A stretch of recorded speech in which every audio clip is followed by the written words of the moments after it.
tuned into Breaking the Mask of Depression with your host, Diva with Depression.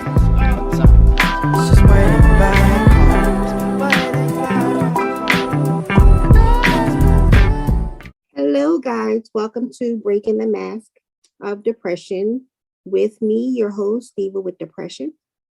I hope you guys are doing well today. I'm just going to get right into today's interview. We have a wonderful person on today. And you guys know how I always say that I have met some great people while doing the work on this platform. And this is just another beautiful soul that I have met along the way. So welcome to you, Miss Talaya. Thank you, Miss Dee. I appreciate you so much. And thank you for having me. I'm happy to be here with you. Thank you. I'm so glad that you were able to come on. I was so grateful when you reached out to me, like I told you last time, because that summit was so much for me technically. So I didn't know what I was doing, but thank you for reaching out. My pleasure. I'm glad I did too. Yes, this is so cool. You're just such a delight. So, thank you. Thank you. You are too. Thank We're you. going to start right away. Okay. Let's tell us who Talaya is. Sure. So Talaya is an 11-year cancer survivor, almost 12 years actually, next month. And prior to my cancer diagnosis, probably like a lot of people out there listening, I was living a life that basically society said I needed to live. And by that, I mean, going to college, getting a degree, getting a great, I'm doing air quotes, corporate America job. And next is the nice, house with the white picket fence and kids. Well, cancer kind of threw all of that to the wayside. And it kind of took me by surprise because I was never really sick prior to my diagnosis. And by that, I mean, other than the cold or the flu, I was never sick, never spent the night in the hospital, never broke a bone, anything like that.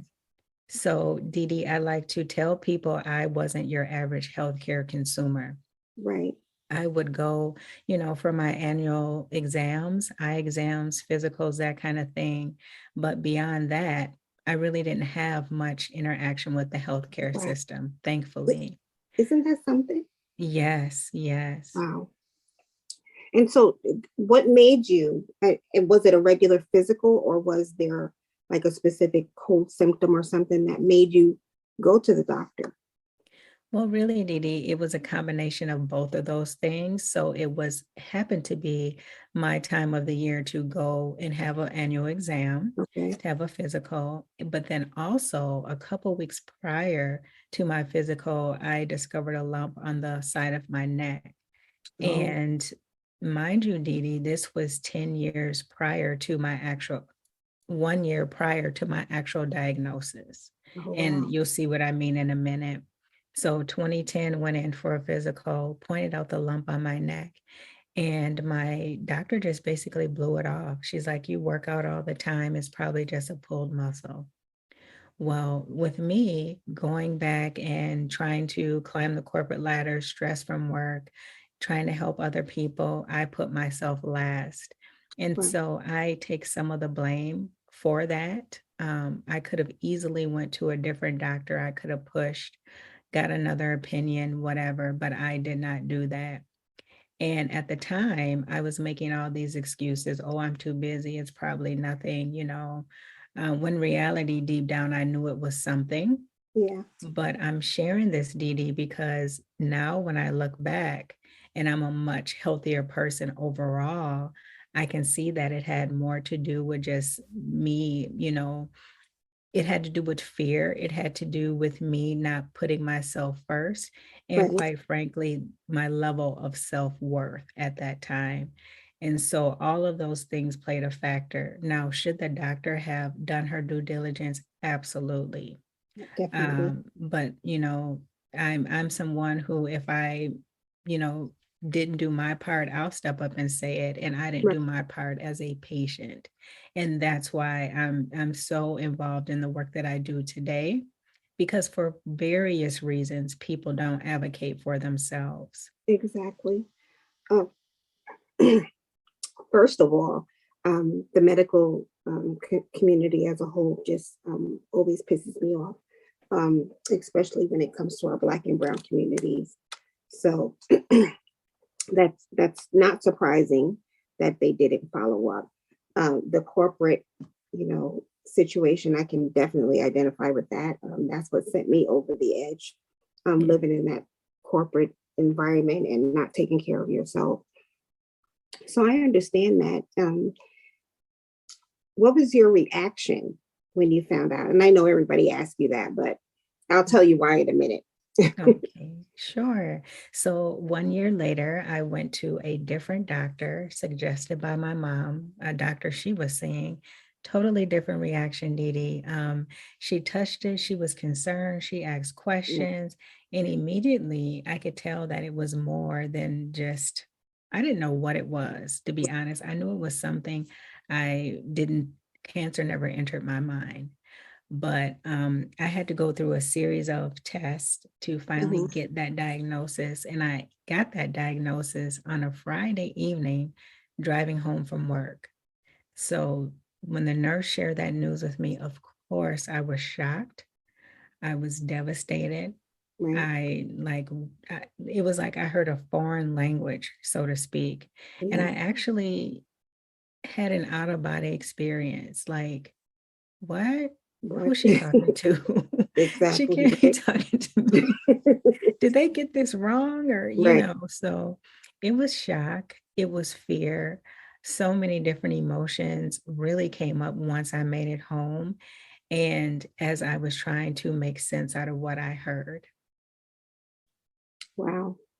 I asked you that because I have two close situations with cancer. And I think I shared with you about my sister that passed away in 2018. And she had been getting sick, um, with different symptoms, probably 6 months or more prior to her diagnosis. She had been to the doctor. And her delay was also, I think, a little bit of fear, that it was something more, but also because I was living with PCOS and her symptoms were similar.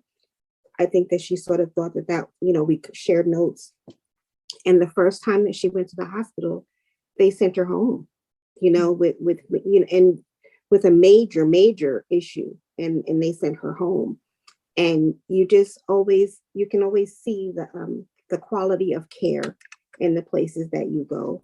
And so that the first hospital that she went to was a crummy hospital. And by the time she got to another hospital and got it in line, there wasn't much that she could do. The second thing is my older brother, who myself and my brothers are like glue traps. And so, I moved down here in 18, and I want to say the end of 2019. He went in for a routine checkup, and they found a lump on the side of his ear, and it ended up being throat cancer. And he lives in Greensboro now, and I went with him. I, of course, started going there, with his doctor visits.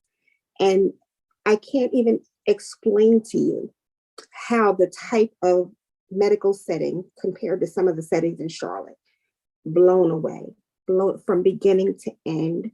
And it was just unbelievable, So don't blame yourself too much, because that's something that they're supposed to find. They're supposed to be versed in that. As soon as, especially for a woman, as soon as you find a lump, shouldn't you check it out? You think that doctors would do that? Yeah. I don't know. Thank you for So, saying that. no, really. We blame ourselves, but part of it is the superwoman thing that us Black women do, and just running and not taking care of ourselves. And then when we do get in these positions, we think it's our fault, and it's not. We were conditioned to run like that, especially we get into adult world. But I'm not going to rant. All great points.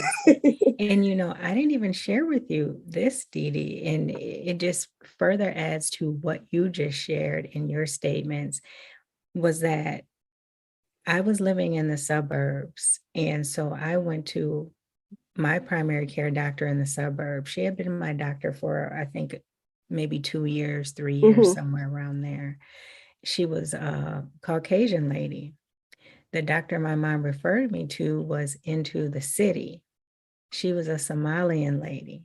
So there's a stark difference right there. Exactly. And I try not to lead with that, but it is a reality that these health disparities, the way Black and brown people are treated when they go into the doctor with a concern, a valid concern, and they're basically blown off like, oh, it's nothing, or don't worry about it, or, you know, you're not in that much pain, whatever it is. And it's typical. Now, I really tried not to focus on her anymore after I got the diagnosis, because that was just going to derail everything else, you know. So I'm like, whatever, I just know what not to do going forward. And so that really sparked me to become my own best advocate. And thankfully, Dee Dee, I had a really great oncologist and a healthcare team down the road. Right. I'm so I'm glad that you're here with us. And I'm glad that you have bounced back. Congratulations on your cancer birthday. Thank you. I read that you had Hodgkin's lymphoma. What type of cancer is that? Sure. So Hodgkin's lymphoma is considered a blood cancer, and that is when the lymph nodes are not, carrying away bacteria, fluid, and things like that the way that they're supposed to. And so that's what causes the lymph nodes to swell up and things like that. Now, I would like to say that all of us have cancer cells in our bodies, but if our immune systems are doing their jobs properly, our bodies are constantly fighting those cancer cells off. And if our immune systems are not functioning to the level where they should be, hence stress, not getting enough rest, that kind of thing, then something like one of those cancer cells can kind of sneak in. And so, again, it's a blood cancer and it impacts the lymph system, the lymph nodes. Now, and I'm not going to keep dragging you through this. Is there a specific type of test that your oncologist did to get to your diagnosis? Yes, Dee Dee, there were 3 actually. And so I'll walk you through them quickly. So the first thing my doctor had recommended was that I have an ultrasound. So they did an ultrasound on my neck, and I could tell by the technician something was wrong.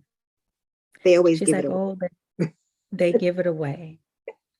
And so I tried to pry, and she's like, oh, I don't have any answers, they have to review it. And so someone got back to me and said it was inconclusive. So about 3-4 days later, I went back in. This time I had a fine needle aspiration. That is where they take a very small needle and then they go into that area and they draw out some tissues and cells, things like that, and test that. That came back inconclusive because they didn't get a large enough sample size. So finally, they say, Talaya, we're going to have to do a biopsy on that lymph node. We're not going to take the whole lymph node. We're just going to take a large piece of it. Did that. And then that's how I got my diagnosis. If it's okay, I'll add that some of the symptoms, which I didn't actually start experiencing until once I got the diagnosis. Now, mind you, this is a year of me walking around with cancer. Wow. Mind you. So it didn't hit me at the time, but I was tired a lot.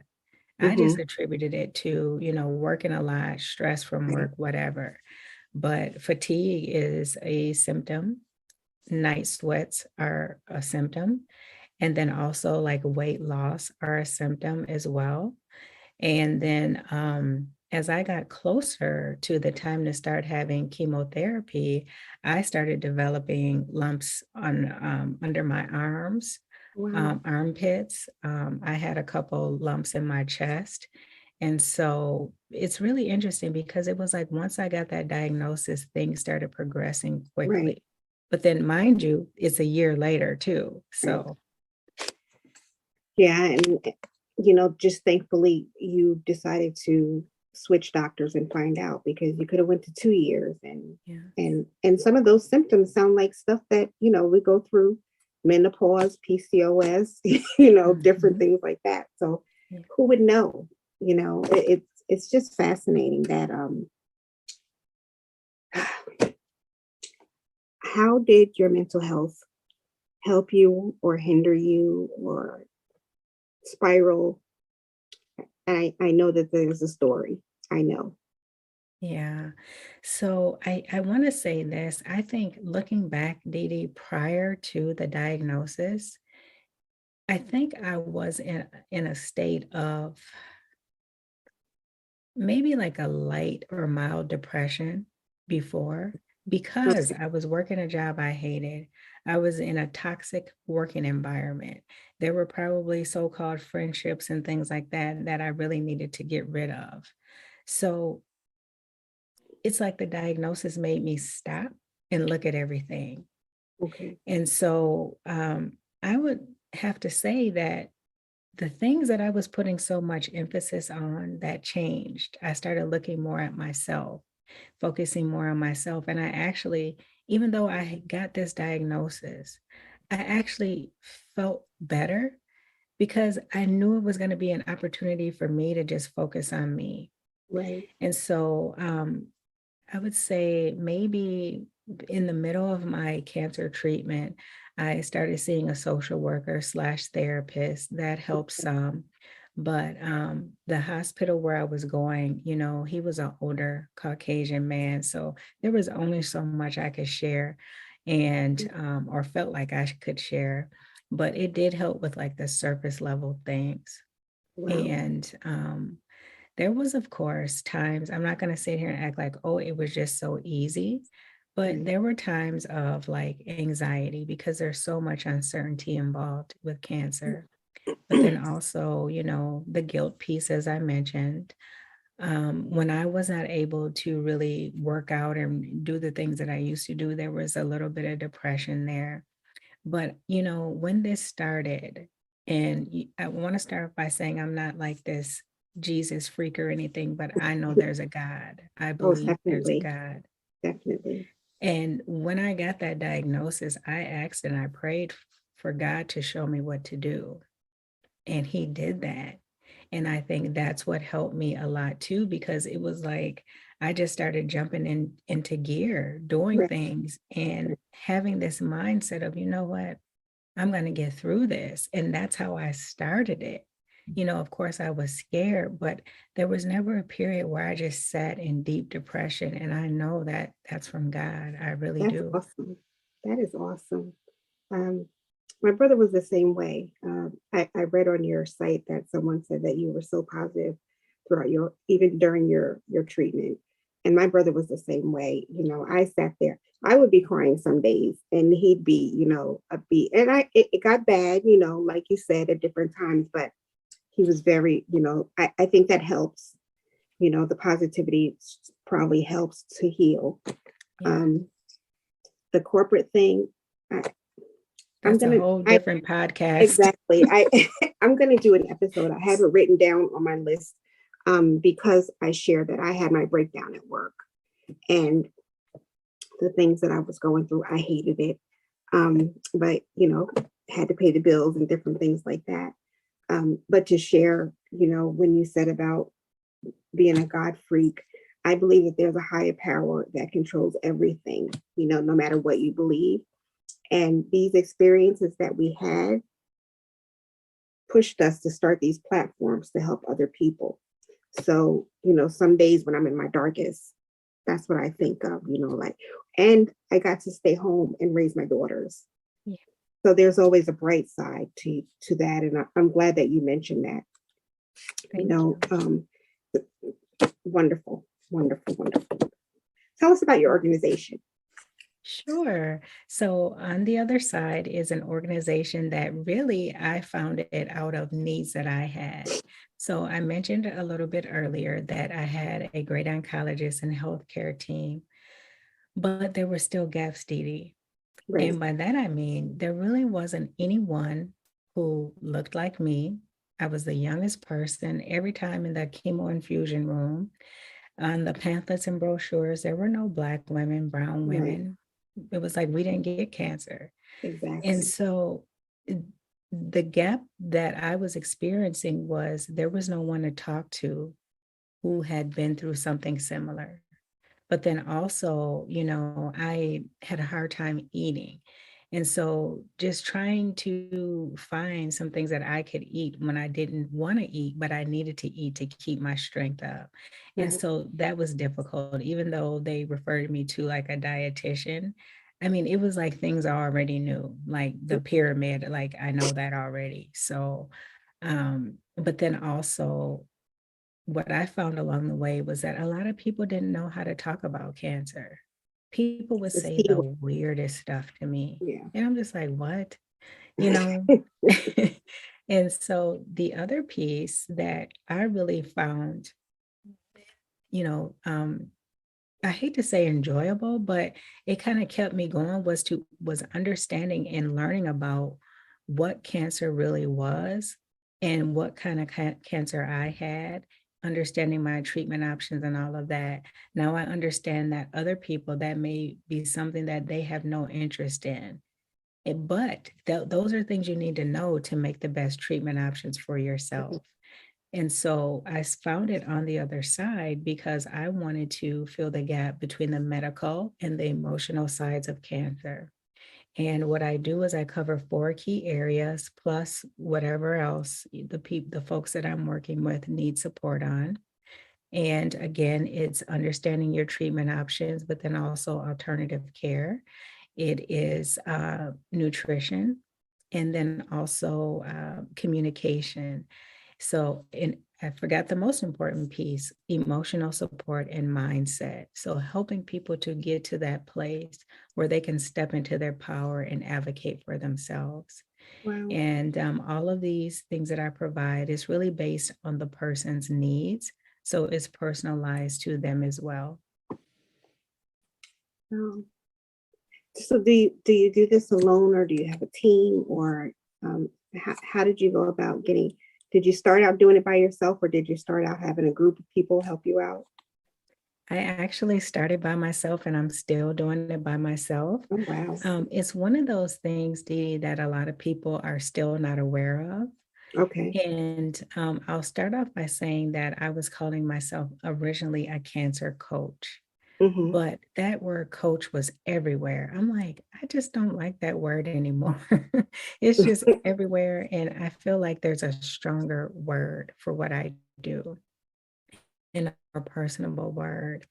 And so I knew of birth doulas. So I said, that is a very meaningful way to help someone. Let me investigate that word doula.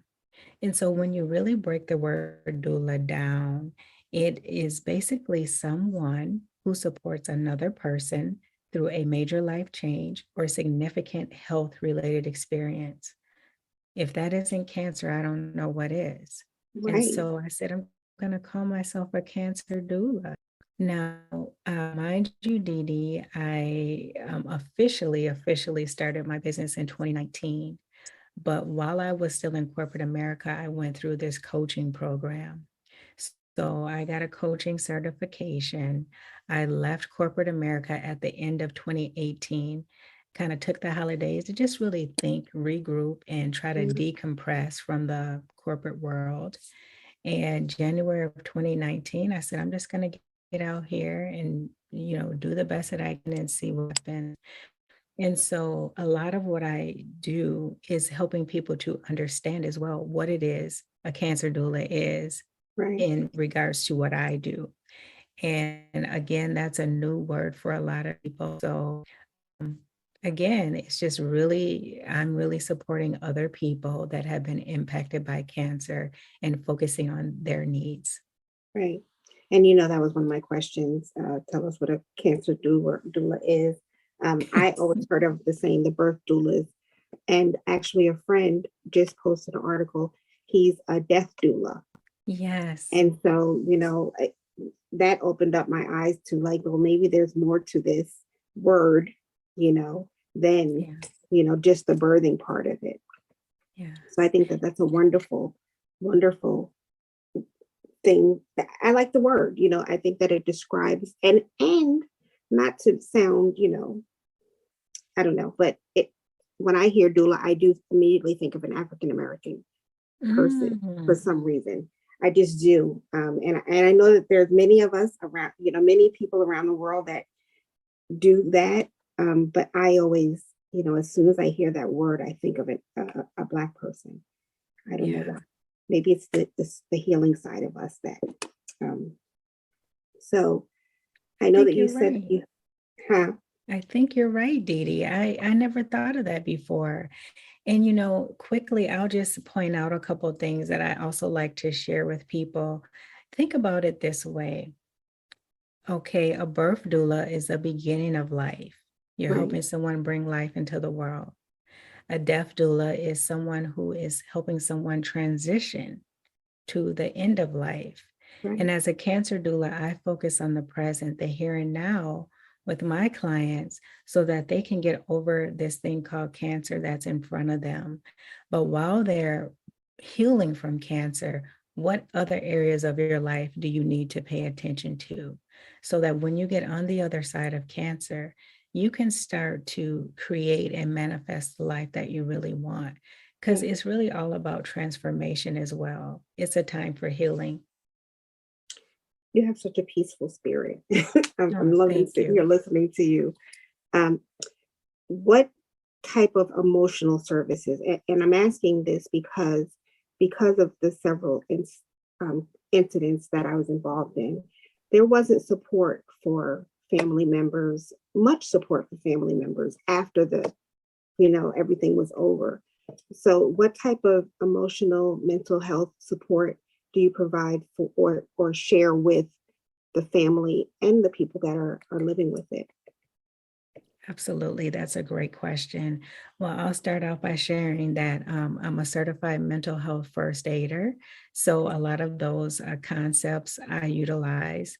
But really, Dee Dee, it's about making sure that both parties, the person who's going through cancer and then the caregiver, that they're being taken care of, giving them the tools and resources to better talk to each other and communicate, implementing things like journaling to get those feelings and those thoughts out of themselves, positive affirmations, really sitting down and being someone who is what is that word I'm looking for, who really is not biased to one side or the other. Right. So giving them a space where they can really talk about their true feelings and what they're experiencing, but then also helping them to reframe and figure out how they can move from those places that really aren't serving them.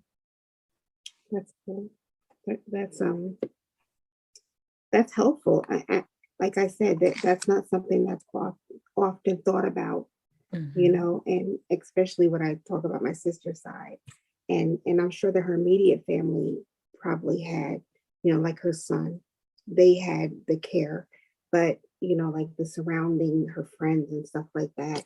Um, and the same with my brother. I mean, they would take me in the back, when they were running his tests to point out what the tests were and explain the different, types of cells and what we should be looking for. When he went for his MRI, the doctor was trying to put me out, Mm. and his support, his cancer person, I call him, was like, she's staying right here. She's staying right here because we're going to explain to her what's going on with her brother.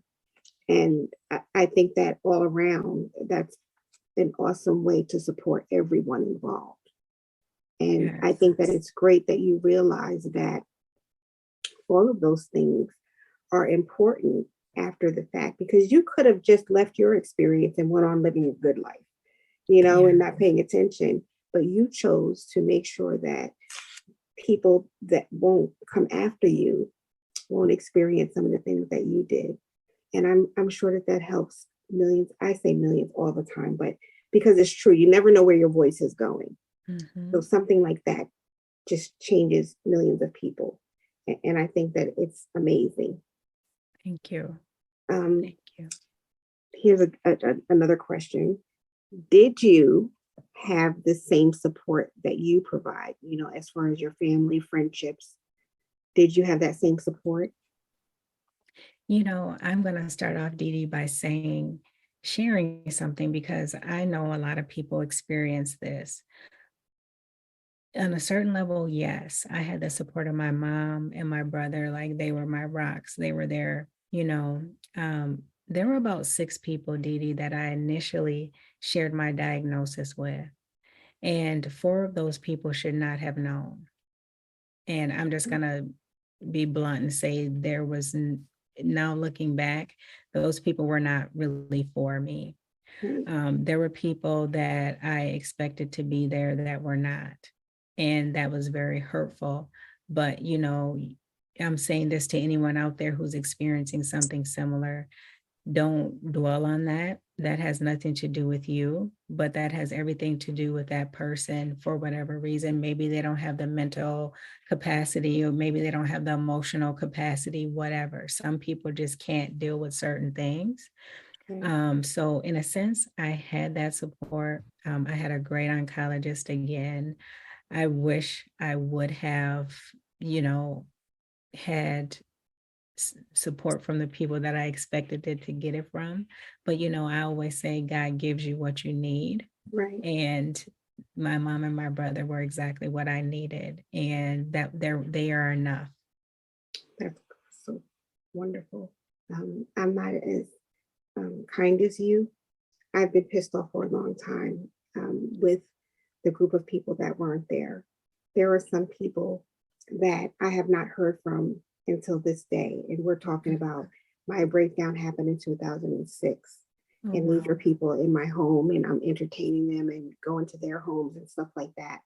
And it pisses me off, and I've gotten better with it because, like you said, the people that you need are going to remain, but it makes you angry, initially, that these people that you poured into, because I know just from listening to you that you poured into those people, and they can't do the same. And for some, yes, understandably, they don't know how to, but for some, it's just selfishness. And that's the part I think that gets me, so you're very kind, very, very kind. A lot of prayer. And in those situations, Dee Dee, you know how they say you have to pick your battles. That is a time when you really have to pick your battles. Right. The little bit of energy I have, where am I going to focus that energy? And that's what helped me to get to that point. And that's kind of how I would recommend anyone listening to reframe that. How is me being mad at this person serving me? Right. They're already showing you how they feel, but don't carry that with you, because that's not a reflection of you. That's not anything that you can control. You can control how you respond or react to that situation. And the people that the people that we expect to be there, the people that we've done things for and helped, a lot of times they're not the same people that are going to show up for us. Definitely. And is something, Dee Dee, as serious as cancer, you want people there you can trust. Right. There were one person in particular that went to a couple appointments and went back and gossiped about my weight, or went back and gossiped about whatever. And it got back to me. And that was so hurtful. It's like, I'm fighting for my life, but you're gossiping about my weight or how my hair looks or whatever. So it was best that those people didn't hang around. Right. That's unnecessary bad energy that I didn't need anyway. And so I just want to encourage people to really focus on the things that you can control, which is not a whole lot in that case, but you can control how you respond to things, how you look at things. This is why there's people like you in the world, because people like me are walking around, wanting to beat up everybody, which is not true. I have let go of a lot of, as far as that is concerned, I have let go of a lot of things. And it's wonderful that your mom and your brother are your key. I remember when my brother started chemo, my sister-in-law was still working. And so she couldn't stay with him all day. So I would go up there every week and sit with him. And her mom, one of the first or second times that I went up there, she goes, I just think that it's so amazing. You come up here on the bus, to sit with him, and you don't see that. And I'm like, what do you mean? But you're right. She's right. You don't see that kind of devotion, even though it's your immediate family. So it's a gem. It's truly a gem.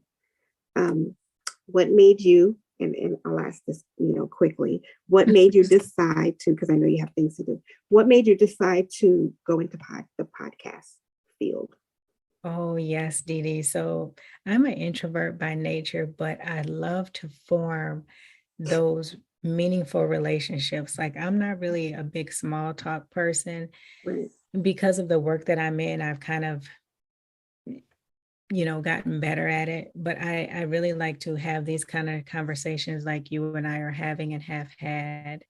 And so, one thing that I was doing when COVID started, I was hosting monthly virtual get togethers. They were free. And every month I would talk about a different topic, or I would bring in a professional to talk about a topic related to cancer. Wow. But well, I guess COVID is still here, but towards 2021, like spring of 2021, I started noticing a drop in the attendance of people. And I said, well, people are starting to get back to work, get back to life, whatever. So I had always wanted to do a podcast, but you know how we can talk ourselves out of Oh, yeah. things. And I'm like, well, I don't know what I'm doing. I never did it before. It may cost a lot of money. Right. But I started doing the research and I'm like, okay, I can do this. I'm just going to get started and I'm going to learn as I go. And so August 5th of 2021, I believe I released my first episode. But I really released it for two reasons. Because people were no longer attending the virtual get together. I wanted a way for people to get good information whenever it was convenient for them. Okay. But then also for the people who could not afford to pay for my services, I wanted them to be able to have resources as well. And so that's really what my podcast stands for. That's why I started it. It's really a way to give back. It's a way for people to hear from other people who have been through tough situations, but then also get resources and information to learn about holistic and alternative or complementary therapies that are available as well. And of course, to give hope and inspiration. So those are all the reasons why I started it.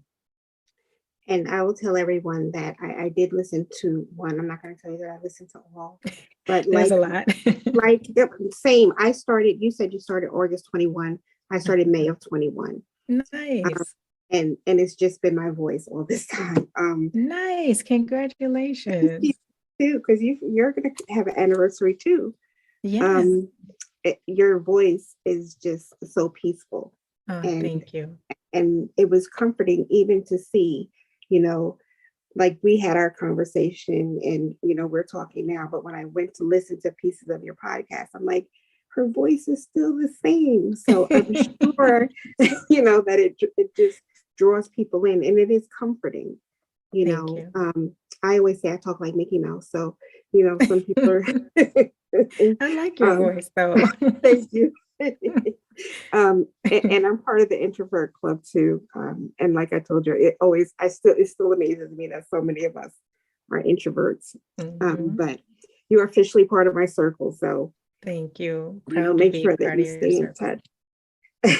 Thank you. Yes. So thank you. What are your final words? Give us some of your wisdom. Sure.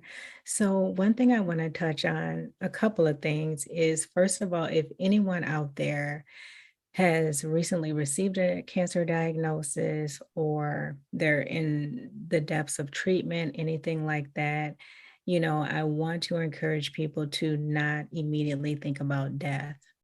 Just because you get a diagnosis, it does not mean that your life is over. a lot of people, more and more people are surviving cancer now more than ever.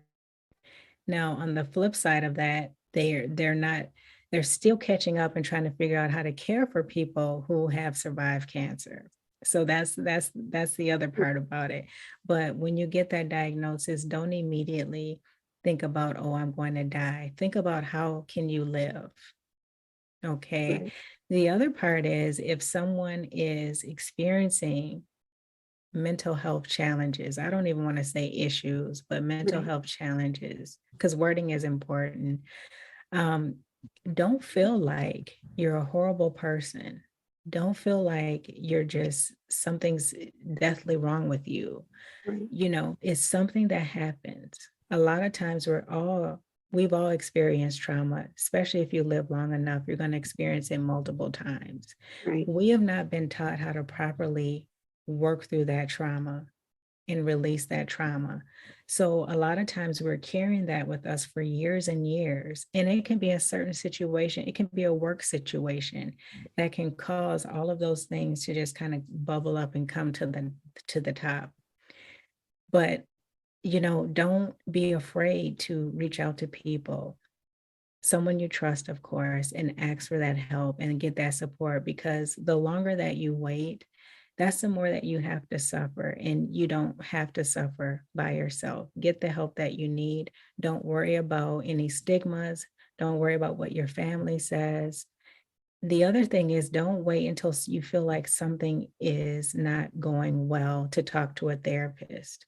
I recommend talking to a therapist when you think things are going good. Exactly. And just don't be afraid to get the help that you need. You owe it to yourself. Especially in our communities, we are so stubborn, Yeah, when it comes yeah. to mental health challenges. So your podcast is called Navigating Cancer Together, but tell us the other places. I read about your social media break, and I think that's amazing. I've heard a lot of people saying it lately. You're not Thank the you. first. So tell us where else we can find you. Yes. As you mentioned, Navigating Cancer Together, you can find it on all the podcast platforms. And you can find me on Instagram, On the Other Side 17. You can find me on Facebook, On the Other Side Cancer Doula. And then I'm also on LinkedIn. You can just find me under my name, Talaya Dendy. And then Twitter, and my Twitter's fairly new. I think it's NCT Podcast Fan. And so that's where you can find me on Twitter. And if you go to my website, ontheotherside.life, then you can see all the links and everything there also. And guys, I will have Talaya's information on my website as a resource. Thank you. So you can also go to my page and on my website and find it. I thank you so much. Thank you. Not just for coming on, but you shared so much, and you were just so comforting, inspiring, and I wish you the best of luck. I hope you continue on this path of success, and I hope that we can work together another time. Thank you, Dee Dee. Thank you so much for having me. Again, I'm so glad that we met, and I would be honored to come back again. And we're definitely going to stay in touch and do other things together. So thank you, Dee Dee. Take care of yourself. You too. God, thank you for listening to today's episode. Thank you for your support. If you don't already do it, go follow me everywhere. I'm everywhere. Unfortunately, sometimes I'm everywhere. And you can always go to divawithdepression.com, and that will have all the information that you need to get in touch with me. Please listen, share, especially when you hear episodes like this. There are so many people that will benefit from hearing this information. So please, please, please share with someone who will benefit from this information. Thank you to Illumination Media Technology for, you know what I say, guys, all my techie needs since I don't know what I'm doing. Please, please, please stay well, stay peaceful, and I will talk to you soon. Bye.